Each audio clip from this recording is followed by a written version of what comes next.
40 degree सुनने में तो सामान्य लगता है, लेकिन यही तापमान आज यूरोप की सड़कों को नरम कर रहा है, रेल की पटरियों को मोड़ रहा है और लाखों लोगों की जिंदगी को प्रभावित कर रहा है। दूसरी तरफ भारत में 48 डिग्री तापमान भी नया नहीं है। आखिर ऐसा क्यों? क्या भारतीय सूरज कम खतरनाक है या इसके पीछे भी कोई गहरा वैज्ञानिक कारण छिपा है? दुनिया के नक्शे पर अगर आप यूरोप और भारत को देखें तो सबसे पहला अंतर उनकी भौगोलिक स्थिति है। यूरोप पृथ्वी के उत्तरी भाग में स्थित है, जहां सदियों से मौसम अपेक्षाकृत ठंडा और संतुलित रहा है। इसके सबसे बड़े वजह है उत्तरी अटलांटिक महासागर और वहां बहने वाली गर्म समुद्री धारा गल्फ स्ट्रीम। यही धारा यूरोप की सर्दियों को अपेक्षाकृत नरम और गर्मियों को सीमित रखने में महत्वपूर्ण भूमिका निभाती रही। लेकिन पिछले कुछ वर्षों में तस्वीर बदल रही है। जलवायु परिवर्तन के कारण पृथ्वी का औसत तापमान लगातार बढ़ रहा है।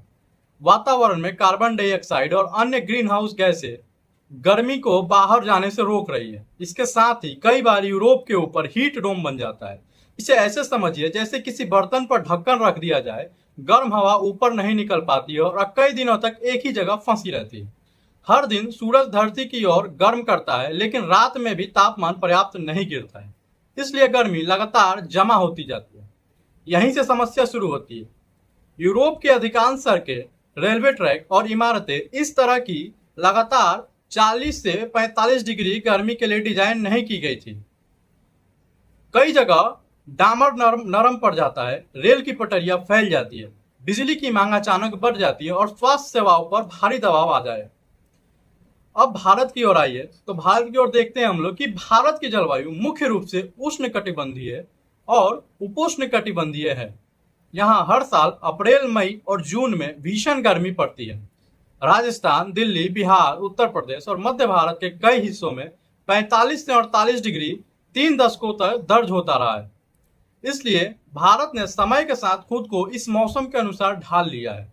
सड़क निर्माण की सामग्री हो, रेलवे इंजीनियरिंग, भवनों की बनावट और लोगों की जीवन शैली, सब में इस गर्मी का असर दिखाई देता है। यानी भारत गर्मी से अछूता नहीं है, बल्कि उसके साथ जीना सीख चुका है।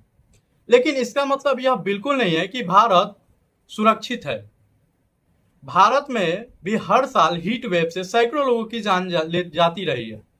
पानी की कमी बढ़ती है, खेती प्रभावित होती है, बिजली की रिकॉर्ड मांग पैदा होती है और शहरों में अर्बन हीट आइलैंड प्रभाव के कारण तापमान और भी अधिक महसूस होता है।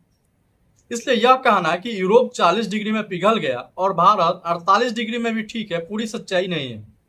सच्चाई यह है कि दोनों अलग अलग जलवायु वाले क्षेत्र हैं।